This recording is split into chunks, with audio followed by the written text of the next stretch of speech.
sa mga negosyong may kinalaman sa teknolohiya, hindi rin nagpapahuli ang mga Pinoy. Tulad ng mga cellphone reloading station na talaga namang connect na connect sa kanilang mga suki. Sa panahon ngayon, isa na nga sa pangunahing pangangailangan natin ang cellphone. Kaya dapat lagi itong may load. At dito nakasilip ng pagkakataon ang iba nating mga kababayan para kumita. Ang V-Mobile, nakaisip ng paraan kung paanong sa pamamagitan lang ng isang telepono at isang SIM card, maaari nang makapagbenta ng load ng kahit anong network. Ano yan? Ang kaibahan nitong V-Mobile, gamit mo yung cellphone mo, makapagbebenta ka ng lahat ng klase ng prepaid, cards at saka electronic, para magkaroon ka ng negosyo. Taong 2008, nagsimula ng V-Mobile ang negosyong ito. Ang sistemang gamit nila, all-in-one load service, kaya one-stop shop ang kanilang serbisyo. Kailangan mo rito, at least meron kang cellphone, meron kang maliit na puhunan, hindi mo kailangan ng malaki, although pwede rin maging malaki ang puhunan mo. Yan ay depende sa kung plano mo sa negosyo.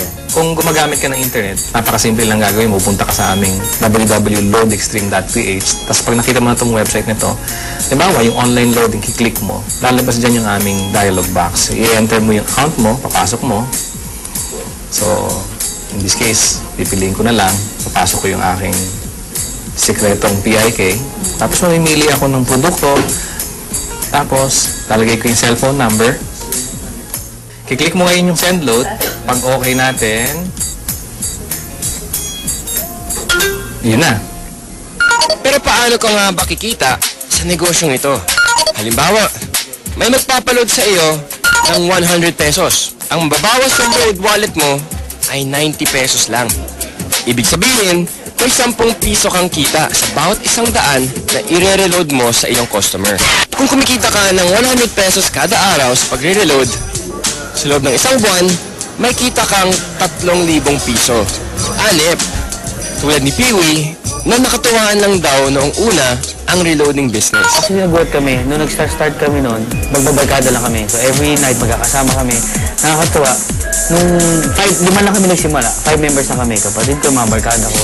Tapos ngayon nagulat ako, yung 5 tao nagsimula niya. Ngayon, ano na kami, almost 100,000. So actually, nag-vlog pa siya ng 100,000 members. Ngayon, sa simpleng pagpindot-pindot lang daw niya ng cellphone, kumikita raw si Peewee ng mula 1,000 hanggang 5,000 piso kada linggo. Ano pang hinihintay niyo mga kapartner?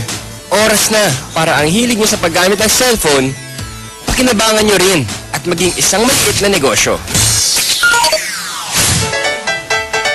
Kung mas pinili mo na lang manatili sa bahay ngayong summer, narito ang isang kapaki-pakinabang na tip. At dahil mainit ngayon, alam kong hindi nyo maiwasan na gamitin ang inyong mga aircon. Ito ang isang tip para makatipid kayo sa pagkonsumo ng kuryente. Ilagay sa timer mode ang aircon at iset sa 2 hanggang 3 oras lamang. Pagkatapos nito, buksan ang ventilador para mapanatili ang lamig ng kwarto.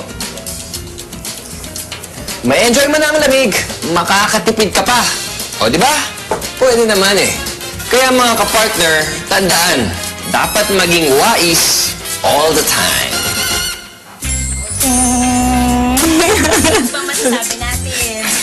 Wala akong masabi talaga.